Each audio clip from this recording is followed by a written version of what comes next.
La grâce et la paix nous sont données de la part du Père, du Fils et du Souffle Saint. Bienvenue à vous tous, bienvenue aux personnes qui sont de passage. Je pense à Camille, mais qui n'est pas vraiment de passage, puisque tu fais tes études ici sur Albi. Nous voilà à nouveau réunis, toujours portés, je dirais, par le souffle de Pâques. Et je vous invite tout de suite à la prière. On dépose ce temps de culte devant celui qui nous rassemble.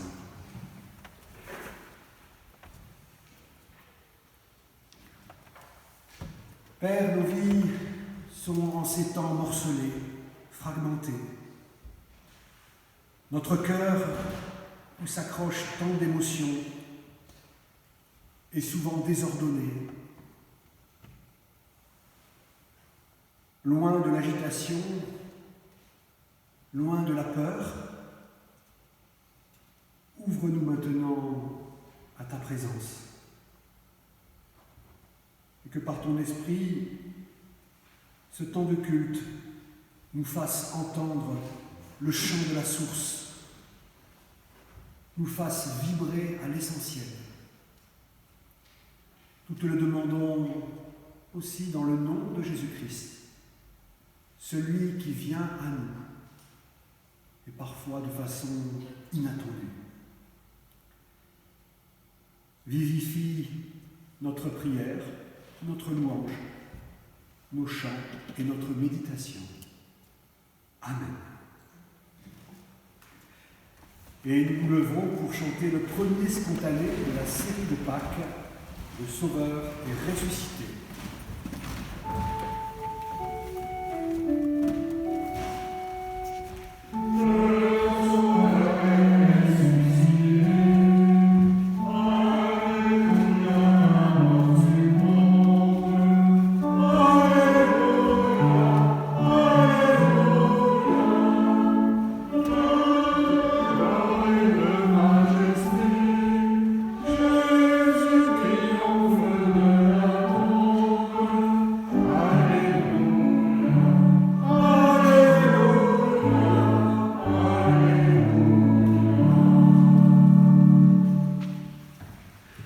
Nous allons entendre pour notre louange ce matin le psaume 116. Le psaume 116 qui va être lu par Monique et nous chanterons dans la foulée.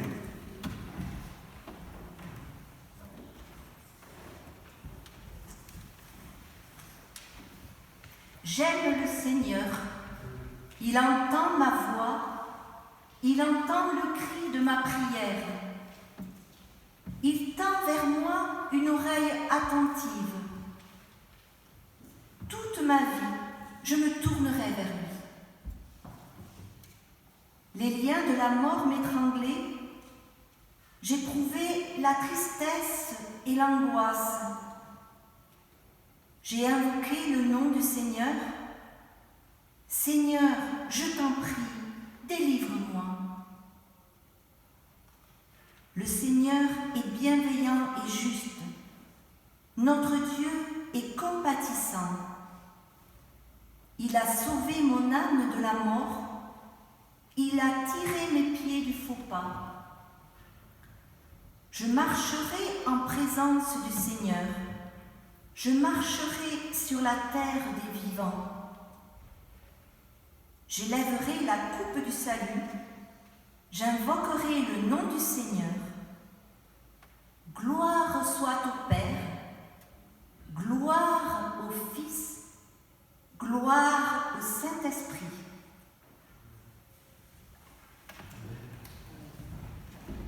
Et nous chantons ce même psaume, la première, la cinquième, sixième et septième strophe que vous trouverez donc dans le recueil de chants. Le psaume 116, première, cinquième, sixième et septième strophe.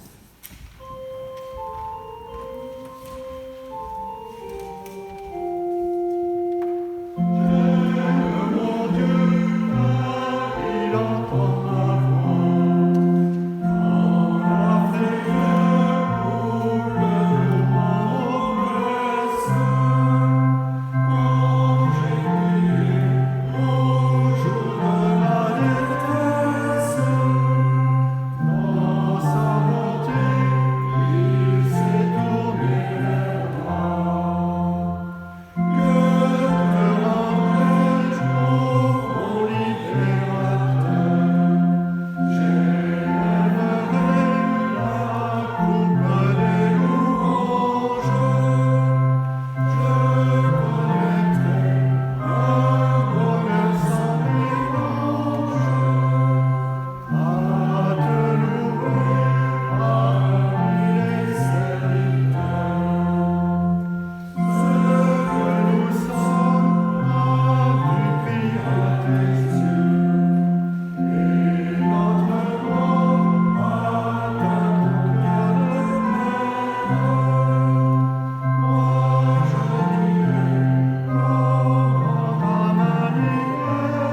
Prions encore.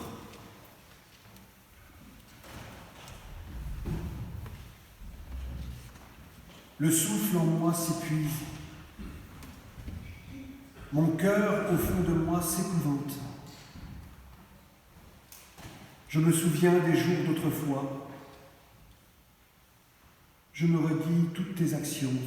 Sur l'œuvre de tes mains, je médite. Je tends les mains vers toi. Me voici devant toi comme une terre assoiffée. Vite, réponds-moi, Seigneur. Je suis à bout de souffle.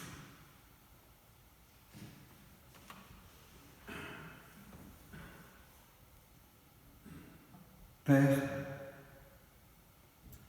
sommes-nous encore capables de nous tourner vers toi,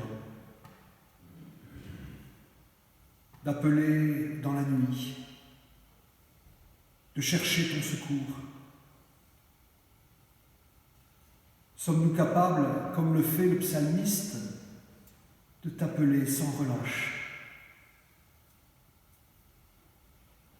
Avec cette question, chacun d'entre nous ce matin, chacun et chacune, là où nous en sommes dans notre vie, nous voulons te confesser notre péché, c'est-à-dire notre éloignement. Père, prends pitié de nous et ouvre-nous à ta présence. Toi qui, en Jésus-Christ, ne cesses de venir vers nous dans la fragilité d'un souffle pourtant plus fort que toutes nos réticences, que toutes nos démissions. Amen.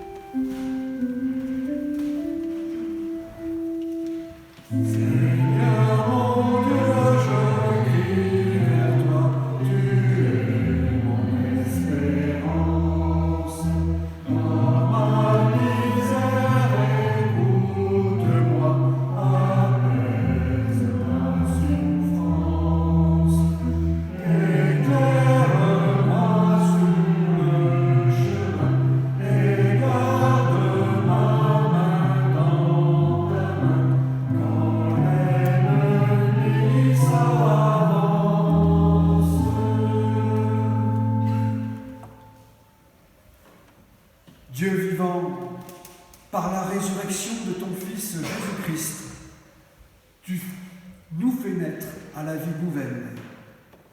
Par ton esprit, poursuis et achève l'œuvre que tu as commencée dans le secret de nos cœurs, aujourd'hui et pour les siècles des siècles. Amen. Je vous invite à vous lever, car nous voilà libérés et rejoints par une parole de grâce et de pardon.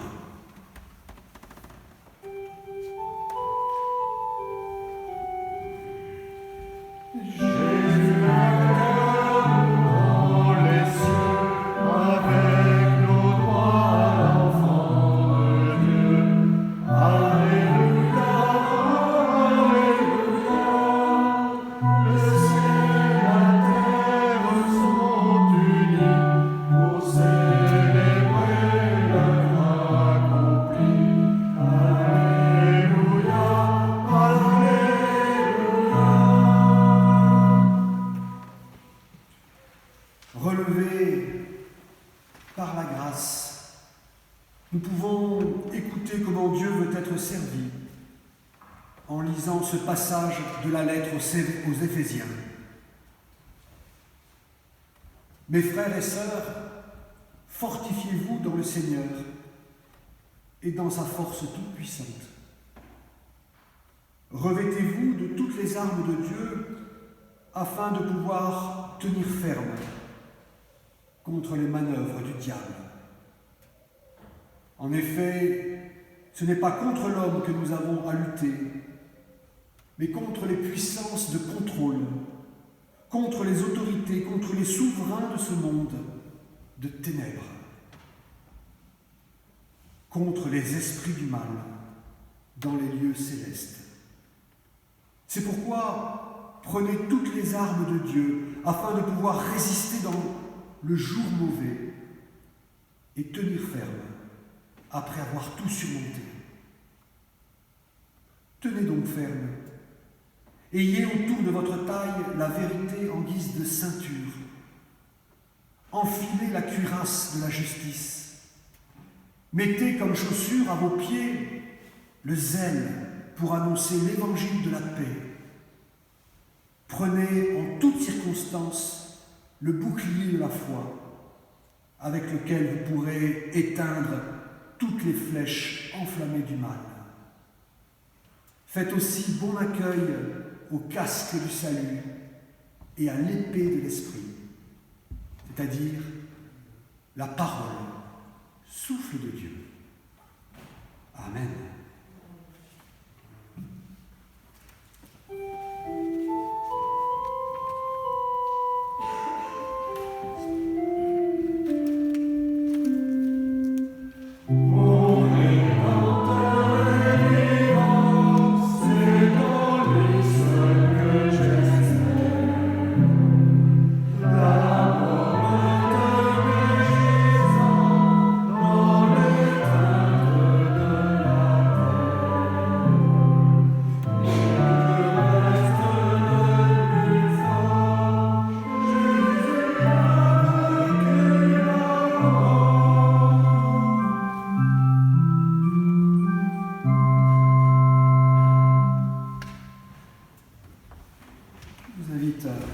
À vous asseoir.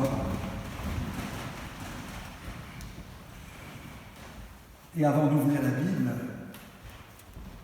avant de lire le passage qui nous est proposé à la lecture ce matin, passage tiré de l'Évangile de Jean, je vous invite à la prière.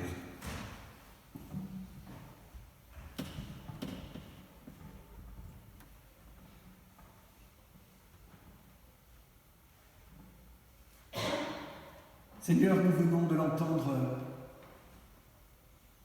par ces mots de l'apôtre Paul. Il nous est demandé d'accueillir ta parole, d'accueillir ton souffle. Que la parole que nous allons maintenant entendre et qui s'adresse à chacun d'entre nous ouvre pour nous tous un chemin de guérison, un chemin de paix et de lumière, dans le nom du ressuscité, Jésus-Christ, ton Fils, notre frère. Amen.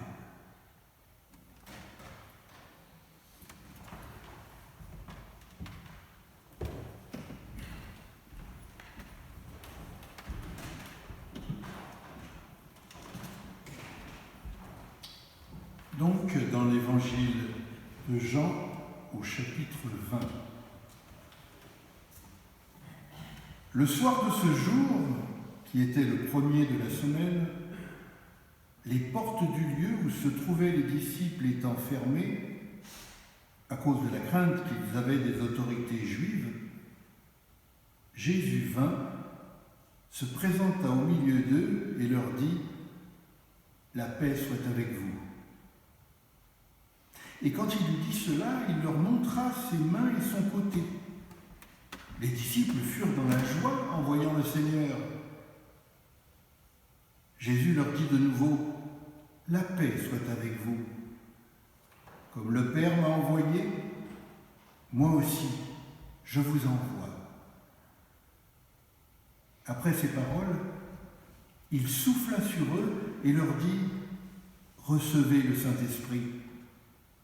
Ceux à qui vous pardonnerez les péchés, ils leur seront pardonnés, et ceux à qui vous les retiendrez, ils leur seront retenus. Thomas, appelé Didyme, l'un des 12, n'était pas avec eux lorsque Jésus vint. Les autres disciples lui dirent donc, « Nous avons vu le Seigneur !» Mais il leur dit, « Si je ne vois dans ses mains la marque des clous, et si je ne mets mon doigt dans la marque des clous, et si je ne mets ma main dans son côté, je ne croirai point. » 8 jours après, les disciples de Jésus étaient de nouveau dans la maison, et Thomas se trouvait avec eux. Jésus vint, les portes étant fermées, se présenta au milieu d'eux et dit « La paix soit avec vous. » Puis, il dit à Thomas « Avance ici ton doigt et regarde mes mains. Avance aussi ta main et mets-la dans mon côté et ne sois pas incrédule, mais crois. » Thomas lui répondit « Mon Seigneur et mon Dieu. » Jésus lui dit « Parce que tu m'as vu, tu as cru. Heureux ceux qui n'ont pas vu et qui ont cru. » Jésus a fait encore en présence de ses disciples beaucoup d'autres miracles qui ne sont pas écrits dans ce livre. Mais ces choses ont été écrites afin que vous croyiez que Jésus est le Christ, le Fils de Dieu, et qu'en croyant, vous ayez la vie en son nom.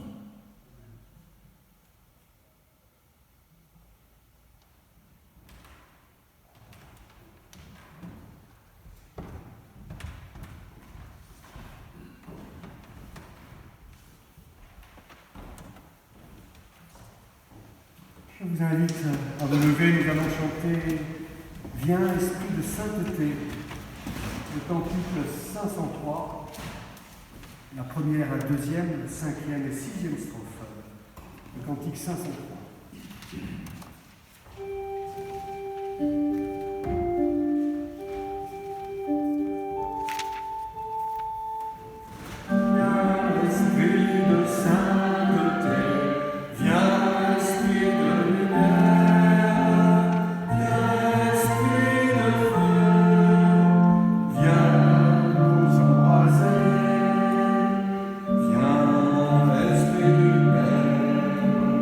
Sois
c'est un chant de Pentecôte, mais précisément le récit qu'Alain vient de lire, qui est propre à l'évangile de Jean, est en quelque sorte le récit de Pentecôte de Jean, puisque Jean fait de Pâques et de Pentecôte un seul événement.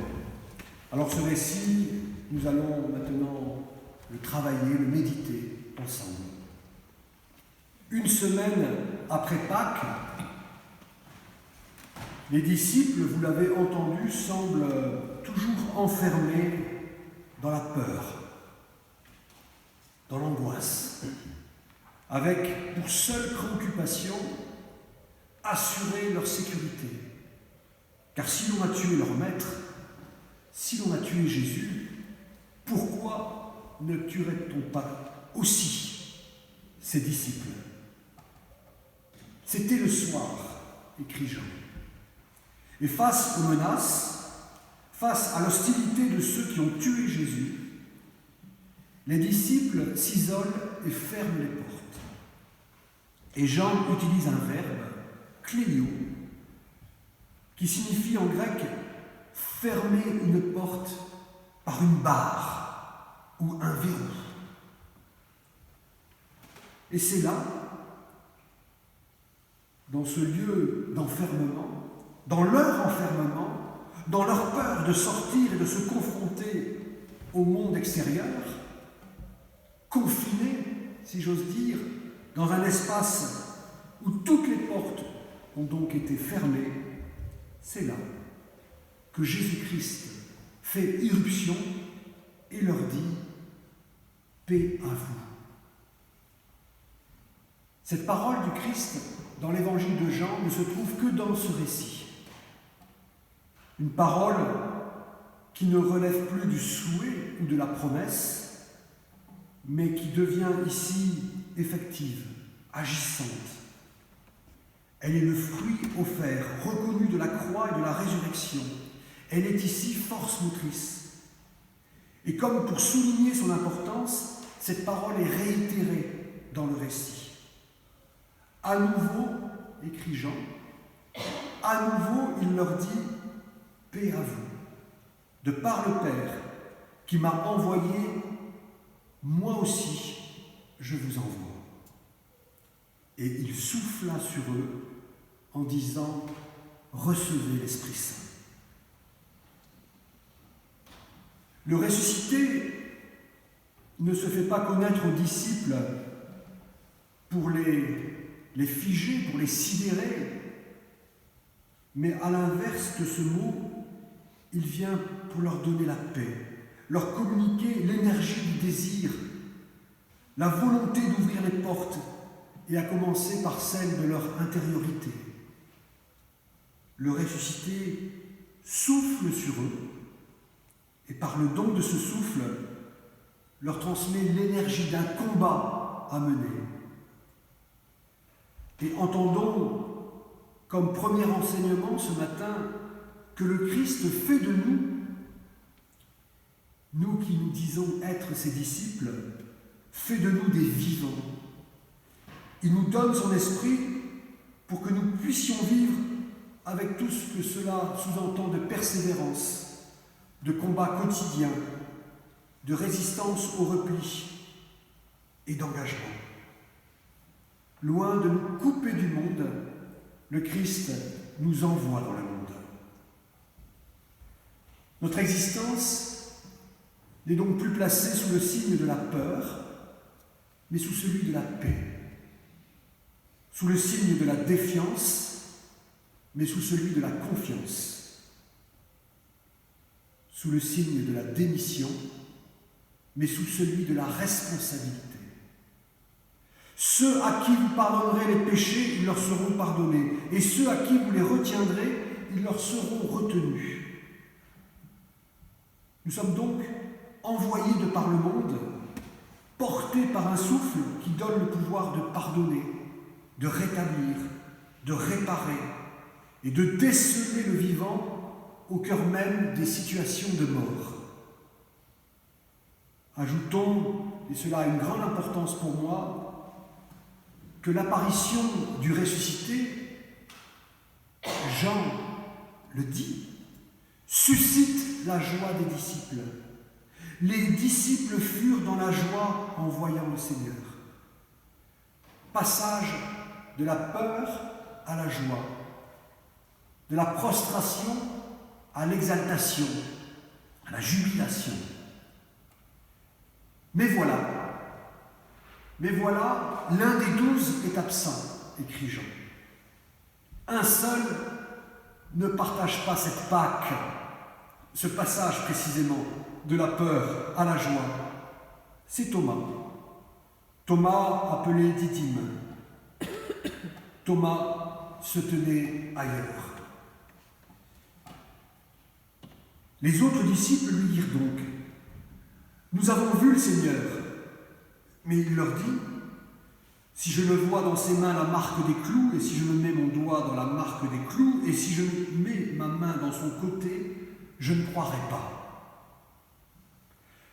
Pour beaucoup de commentateurs, je pense ici particulièrement aux pasteurs Daniel Bourguet et Bernard Mouroux, Thomas a dû se sentir délaissé, à part, peut-être même exclu du groupe. Ces paroles traduiraient son amertume de ne pas avoir été là, de ne pas avoir partagé cet événement avec ses compagnons de route.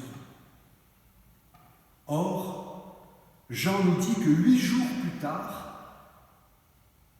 alors que les disciples de Jésus étaient de nouveau dans cette maison, mais cette fois en présence de Thomas, Jésus vint, se présenta au milieu d'eux et dit une 3e fois: la paix soit avec vous. Cette 2e apparition, nous le comprenons, vient comme en réponse au doute que Thomas avait formulé.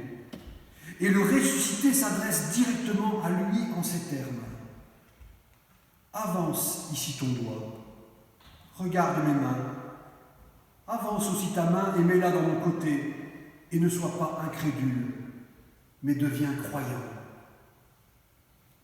Entendons encore ce matin, comme 2e enseignement, que le ressuscité est un corps troublé. Qu'est-ce que ça veut dire? Que c'est toujours à partir de la défaite de la croix que notre Dieu parle et agit, comme l'écrivait le théologien Jean Ansaldi.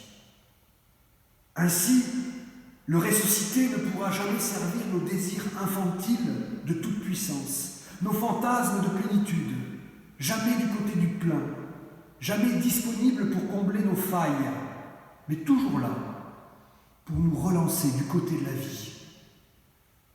La vie, et nous le savons tous, avec ses trous, avec ses deuils, mais aussi avec ses lieux de passage. Thomas renonce à ses exigences posées.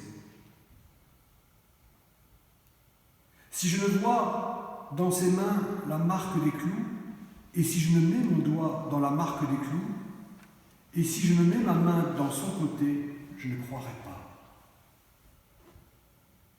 À l'invitation du ressuscité de mener jusqu'à l'absurde son besoin de preuves tangibles, empiriques, Thomas répond par le cri de la foi: mon Seigneur et mon Dieu. Devant ce corps troué, Thomas nous laisse une confession de foi inouïe qui se fraye un chemin entre le blasphème et la déraison. Mon Seigneur et mon Dieu. Jamais, entendez bien, jamais dans les 4 évangiles, une personne ne s'était adressée au Christ de cette façon. Jamais. Cette dernière confession de foi est une confession de foi ultime. Thomas contemple non pas une émanation de Dieu, un envoyé de Dieu, mais Dieu lui-même. Passage du doute à la confession de foi chrétienne la plus accomplie. Folie pour les Grecs, scandale pour les Juifs. La venue de celui que l'on croyait mort, la venue inattendue, car je vous rappelle que les disciples n'attendaient pas le Christ, ne priaient pas. La venue inespérée du ressuscité devient la clé qui ouvre toutes les portes. Un événement qui fait sauter tous les verrous, tous les systèmes de fermeture. Jésus vient et se présente au milieu d'eux. Il vient. Seul Jean utilise le verbe venir avec pour sujet le ressuscité, rappelant d'ailleurs ici la promesse que Jésus lui-même avait faite à ses disciples dans le premier discours d'adieu. Je m'en vais et je viens à vous. Et si pour l'apôtre Paul, la venue du ressuscité a un effet réalisateur mettant en mouvement l'œuvre du salut, nous entendons que pour Thomas, cette venue a un effet révélateur. Le crucifié ressuscité est Dieu. Thomas disparaîtra et ne reste de lui que cette confession de foi qui, à vrai dire, n'ouvre pas à un débat théologique. Parce que cette confession de foi, elle se donne comme une prière contemplative. Une prière, ce matin, qui nous est possible d'accueillir ou de repousser. Libre à chacun. Mais avec le pasteur Daniel Bourguet, nous sommes nombreux à penser que Thomas, tout en disparaissant du texte, a légué à l'Église, à travers cette confession de foi, son plus grand trésor. Amen.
Le cantique 532, tu nous appelles à t'aimer.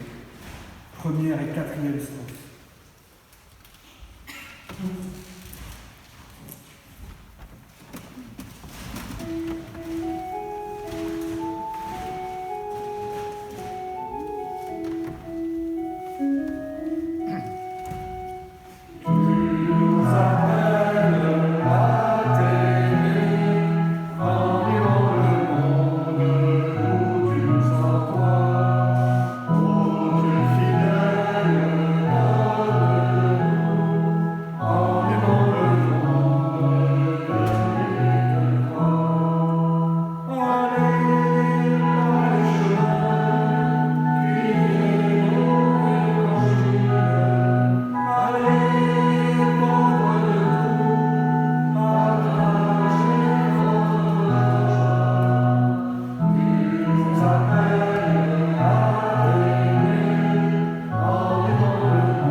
doctrine qui va nous guider dans la confession de foi, tirée de la lettre aux Éphésiens.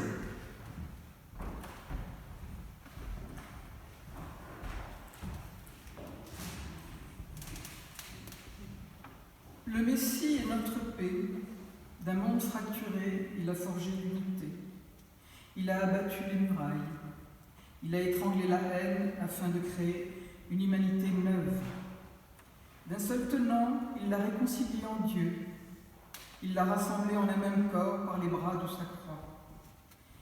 Il est venu apporter l'Évangile, annoncer la paix à vous qui étiez loin, la paix à ceux qui étaient proches. Grâce à lui, ensemble, mus par un même souffle, nous avons accès au même Père. Amen. Amen.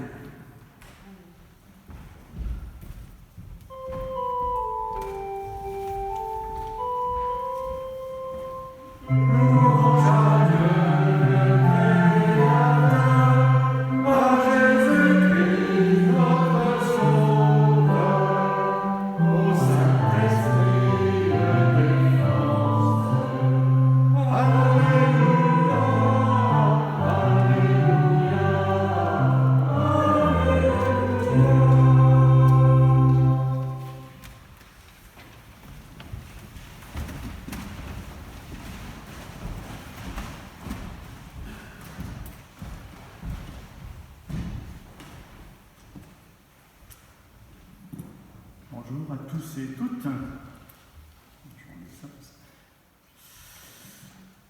Alors, dans les annonces de ce jour, eh bien, il y a le décès de M. Christian Bouygues, le papa de Sophie, et la sépulture, je crois, aura lieu mardi 13 avril, mardi prochain, à 9h30 à Saint-Joseph. Toutes nos pensées vont bien sûr vers cette famille, et particulièrement Nicole et Alice, Mathieu, etc. Après, dans les annonces du mois et à venir, le 12 avril, il y a l'étude biblique œcuménique. Oui, demain, oui. Le culte familial qui était prévu prochainement est repoussé au 16 mai. C'est un culte au cours duquel il y aura présentation des marionnettes. Voilà. Ensuite, au mois de mai, à l'Ascension, si tout va bien, enfin si les choses s'améliorent d'un point de vue de pandémie, bien évidemment, c'est toujours conditionné un peu par ça, on peut l'espérer en tout cas. Le 13 mai, donc à l'Ascension, le Conseil presbytéral a prévu donc un culte le matin, ici même, et l'après-midi, une rencontre ouverte à tous sur le thème « La vie de la communauté après le départ de Jean-Pierre ». Donc il s'agira un petit peu de tirer des plans sur la comète. Donc, je répète, à l'Ascension, l'après-midi, aux alentours de 15h, dans la salle Jolibois, ou les jardins même, si on peut, s'il fait beau. Voilà. Le jardin, pardon. Et donc l'Assemblée Générale, finalement, on a fixé la date de l'Assemblée Générale le 6 juin prochain, après le culte. Voilà, je ne sais pas s'il y a d'autres annonces, éventuellement. Merci.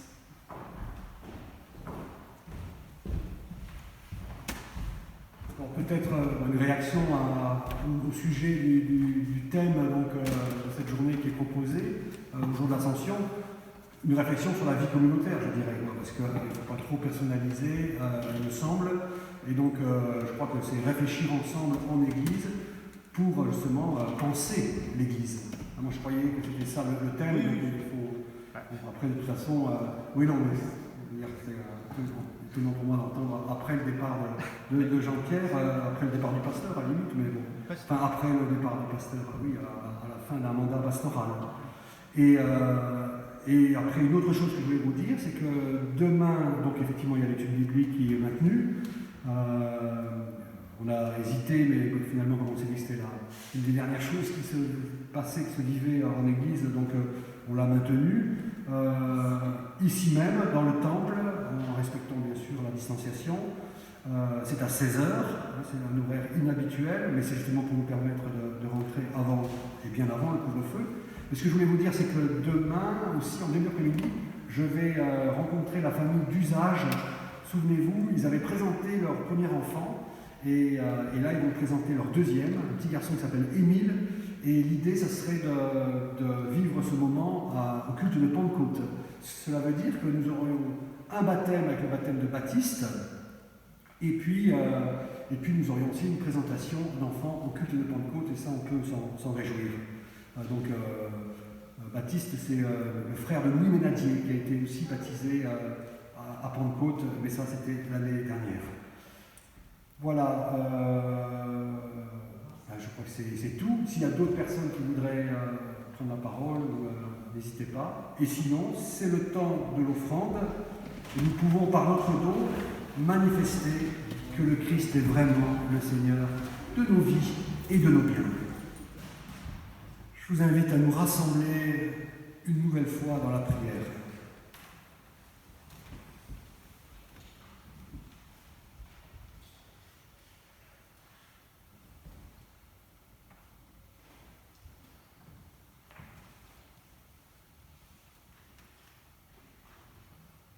Ô Christ, toi qui viens à nous et fais irruption dans nos vies,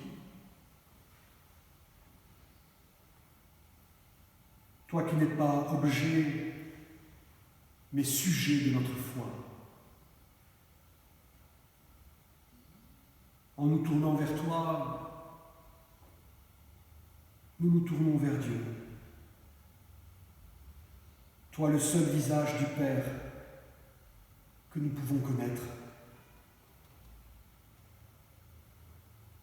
Ô Christ,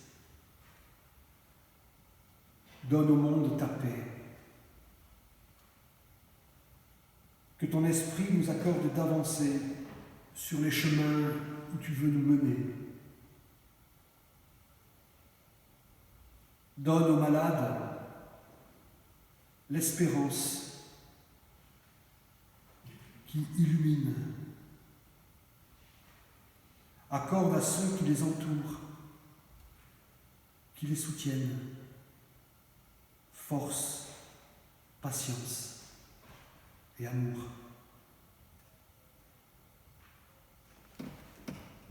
Donne à ceux qui sont morts la vie nouvelle. Accorde à celles et ceux qui pleurent un être disparu ta lumière éternelle. Et nous pensons particulièrement ce matin à la famille Bouygues.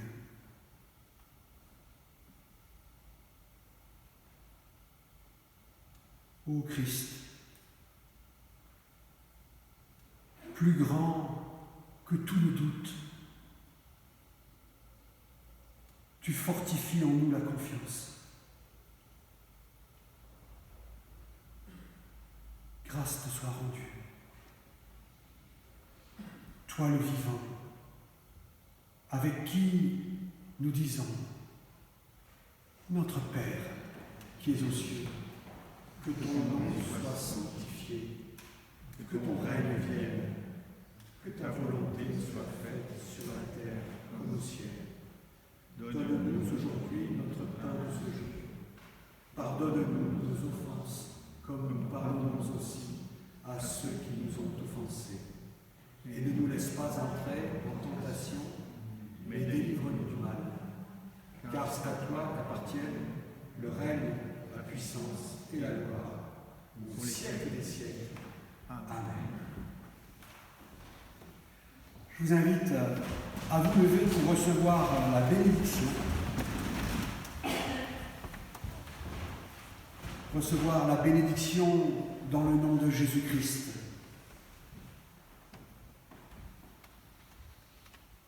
Le Christ s'est fait l'un de nous jusqu'à prendre sur lui la malédiction de notre mort. Il l'a transformé en un chemin de bénédiction vers la vie. Il est vivant et il est avec nous jusqu'à la fin du monde. À lui le règne et la gloire, pour les siècles des siècles. Amen.